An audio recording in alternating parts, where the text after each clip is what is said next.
वही तुम्हारे कर्म का ही तो परिणाम आया, इच्छा के विरुद्ध। तुम आज से थोड़ी हो, जब से सृष्टि रची गई तब से हो। तुम्हारे वर्तमान को देख रही, तो वर्तमान के देखने से तुम्हारा जो भूत कर्म है वो तुम्हें छोड़ेगा क्या? भूत की तरह पीछे लगा हुआ, उसका नाश जब तक नहीं होगा तब तक तुम्हारी इच्छा के विरुद्ध वो आचरण करवाएगा। इच्छा के विरुद्ध वो वहां की समस्या पैदा करेगा और तुम्हें जलाएगा। आज सुधर गए हो, लेकिन पीछे का जो बोया है वो तो काटना पड़ेगा। या फिर ऐसा भजन करो कि आग लगा दो गोदाम में पूरे। वो भगवान कर सकते हैं, क्योंकि गोदाम तक हमारी पहुंच ही नहीं है। वो भगवान कर सकते, इसीलिए भगवान कहते हैं अहम तो हम सर्वपापेभ्यो मोक्षयिष्यामि मा शुचः। तो आप भगवान का आश्रय लेकर भजन करो। ये उतार और चढ़ाव यात्री को प्राप्त होता ही रहता है। यात्रा सब नहीं होती, चढ़ाव और उतार ये जीवन की यात्रा है। इसमें उतार चढ़ाव आते रहेंगे। तुम यात्री कहाँ के हो? सम के। तो इस पर विषमता पर ध्यान मत दो, क्षमता की तरफ बढ़ो, भगवान की तरफ बढ़ो। सारे कर्म भस्म हो जाएंगे। जब तक ये शरीर है तो कर्म परिपाक से भोगना पड़ेगा, चाहे भजन करो चाहे ना करो। ध्यान रखना, चाहे भजन करो चाहे ना करो। अगर सुख पुण्य का प्रभाव आ रहा है तो तुम खूब कत्ल कर रहे हो, पर तुम खूब आनंद से दिखाई दोगे। और जिस दिन तुम्हारे कुकर्म का ये वर्तमान को पीछे का जुड़ेगा तो तुम्हारे सर्वनाश हो जाएगा। अब जैसे आप खूब भजन कर रहे हो, लेकिन इसकी रचना के समय कि आपको इस अवस्था में ये दंड मिलेगा, अब वो दंड आएगा। अब भजन के प्रभाव से आप रामकृष्ण हरि जपते हुए शुद्ध विवेक के द्वारा सह लीजिए, और आगे तुम्हारा मंगल है। आगे भगवान का भजन करो, इसलिए आगे तुम्हें दंड मिलने वाला नहीं। जब तक ये शरीर है ये प्रारब्ध से रचा गया है। रचने के पहले ही इसको नियत कर। देखो बड़े बड़े महापुरुषों का, रामकृष्ण परमहंस जी के गले में कैंसर था, बड़े बड़े संतों के बड़े कष्ट देखे जाते हैं। तो अगर नाम से भजन से सब नष्ट हो जाता तो फिर इनको कष्ट क्यों मिलता? ऐसा प्रश्न आता है ना। तो सब नष्ट हो गया है, वो पीछे जो जमा है। आगे जो है परम पवित्र है। लेकिन जब ये रचना हुई थी इस पांच भौतिक देह की, तब उस समय जो निश्चित किया गया था वो दंड आएगा। वो बड़े बड़ों को भोगना पड़ता है। इसलिए धैर्य रखो। हमारे कर्म ही हमको जला रहे हैं, दूसरे नहीं। बोले मैंने इस कर्म, इसमें तो कोई कर्म ऐसा किया नहीं। अच्छा, तो गर्भस्थ शिशु ने क्या किया? वही मर जाता है। पूर्व का कर्म है ना।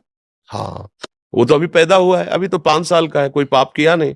फिर क्यों उसको रो? किसी न किसी घटना से मर गया, बस इतने दिन के लिए था उसका कर्म। इसके बाद दूसरी योनि में चलो। ये विधान है। इसको विवेक के द्वारा, शास्त्र स्वाध्याय के द्वारा, सत्संग के द्वारा समझो और सहो। ये सहना ही पड़ेगा। इसका नाम मृत्यु लोक है, ये कर्म भूमि है। अब नया ऐसा बना लो कि पुराने को भस्म कर दे, आगे वाला निष्फल हो जाए, भगवान को प्राप्त हो जाए। वो होता केवल भजन से, केवल भगवान की शरणागति से। इसलिए समझ लो, कोई भी दान पुण्य तुम्हें बचा नहीं सकता। दान पुण्य एक अलग विभाग है और पाप कर्म एक अलग विभाग है। ऐसे चलता है बराबर। ऐसा नहीं कि दान पुण्य किया तो ये नष्ट हो जाएगा, ये नष्ट हो और ये भी रुक जाए। वो एक ही मार्ग है भजन, जो शुभ और अशुभ दोनों को नष्ट कर देता है और उठा करके उत्तम गति प्रदान करता है। जब तक शुभ रहेंगे तो भोगना पड़ेगा, अशुभ रहेंगे तो भोगना पड़ेगा। न शुभ न अशुभ, शुभ अशुभ दुर्ग विध्वंस बल तब जयति जयति जग उच्चर। अब वो जीत गया संसार को, अब वो भगवत प्राप्त महात्मा हो गया। अब इसलिए बहुत धैर्य से चलो। ये कि कोई हमारी समस्या नहीं, हमारी समस्या है हमारे कर्म। सीधी बात है। इसमें किसी का प्रश्न उत्तर नहीं काम करेगा, इसमें किसी का क्यों में काम नहीं करेगा। अपने कर्म आपको भोगना पड़ेगा। को न काहू के सुख दुख कर दाता, और निज कृत कर्म भोग सुन भ्राता। जैसा आप कर्म करेंगे वैसा ही है। अच्छा देखो, हमें याद नहीं कि बचपन से हमने कभी किसी जीव को ऐसे किया हो। 9 तक पढ़े, भाग के बाबा जी बन गए, तो जीवन भर कष्टमय जीवन।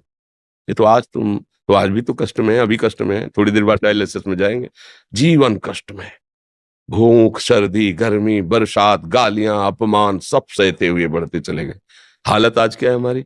डायलिसिस से जी रहे हैं, श्री जी की कृपा से। पर ये जो आप वार्ता और ये सब सुन रहे, ये भगवत बल से हो रहा है, भगवत कृपा बल। अब हम क्या प्रश्न करें श्री जी से?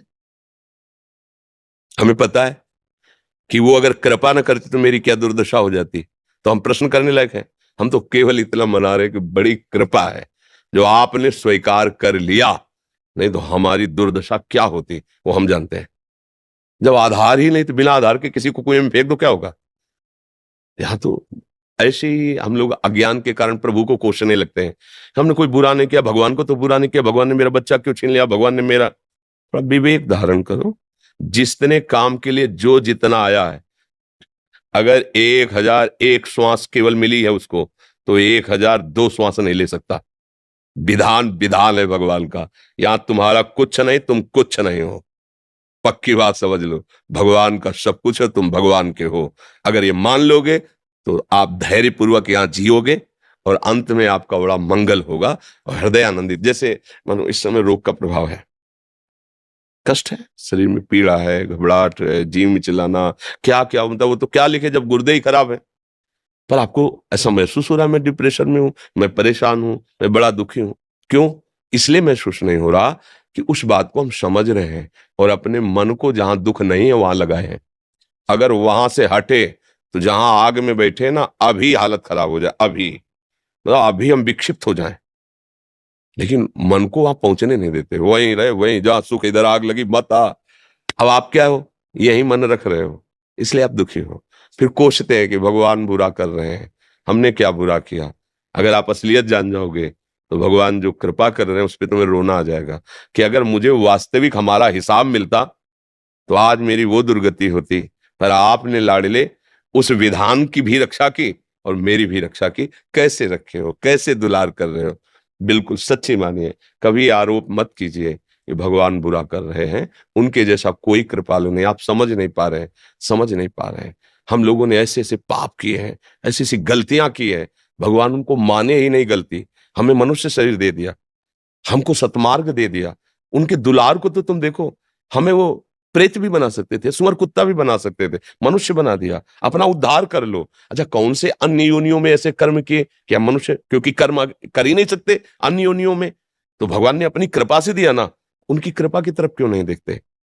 अब उनकी कृपा को देखकर अपना काम बना लो। अगर इसी मूर्खता में फंसे रहोगे, दुख आया, ये परिस्थिति आई, भगवान कोई है नहीं, भजन वजन का कोई फल नहीं मिलता, देखो कर तो रहे हैं। तो हम बता रहे ना आपसे, अगर हम प्रश्न करें अभी, हमने कौन सा है, और अभी हम ये कहने लगे आप लोगों से कि देख लो भजन का ये प्रभाव है, दोनों किडनी फेल हो गई, पापी आदमी हंसता घूमता स्वस्थ घूम रहा है, हमारे को इतनी सेवा दी है और इतना सब जीवन भर भजन किया नहीं। पर असलियत से, हृदय से कहता हूं, अगर हमारा हिसाब हमारे साथ हो तो हम कौन सी दुर्दशा में हो तुम्हें पता नहीं। लेकिन मेरे मालिक ने हिसाब भी दिया और ऐसे गोद में लेके ऑपरेशन कर रहे हैं। जैसे ना गोद में, बेड में ले लिटा के, गोद में लेके, तो उनका दुलार मिल रहा है ना, तो बड़े से बड़ा कष्ट मुस्कुरा के सहने की हिम्मत आ गई। बस ये बात आंतरिक समझो। इसीलिए हम कहते हैं लोग भागे घूम रहे हैं। तुम्हारे दुख को निवारण कर सके ऐसा विश्व ब्रह्मांड में कोई पैदा नहीं हुआ। आशीर्वाद की भावना से तो आते हो ना हमारे पास, समझना हमारी बात। हमारा मतलब गोलमोल नहीं होता, सीधी बात। अगर आशीर्वाद से काम चलता तो मैं अपनी किडनी ठीक कर लेता, डायलिसिस में क्यों लेटता? मशीन की क्या जरूरत थी? नहीं है।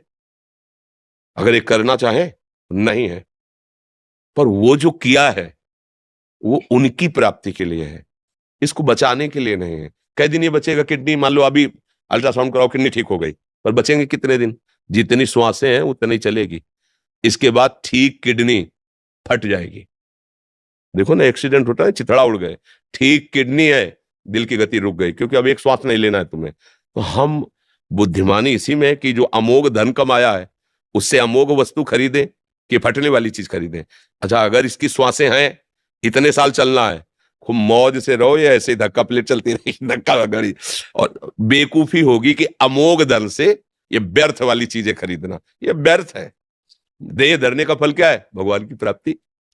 हम देह को क्यों बचाने की चेष्टा करें? हमें तो काम वो करना है जिसके लिए देह मिला है। राधा राधा राधा राधा, बस बात समझो। बिल्कुल खुली बात है, तुम कहीं भी भाग के चले जाओ, सच्चाई की तुम्हें बात कहते हैं, कहीं भी विश्व ब्रह्मांड में।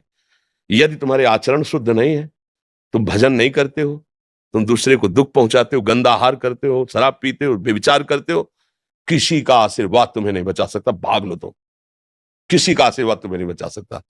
और आज से स्वीकार करो कि अब लो नशानी, अब न आज तक गलती की, प्रभु वो क्षमा कर देंगे। पीछे का हिसाब जो शरीर रचने के समय वो भराएगा, और पीछे गोदाम जो जमा उसको भस्म कर देंगे, और आगे जो गलती होगी उसे क्षमा कर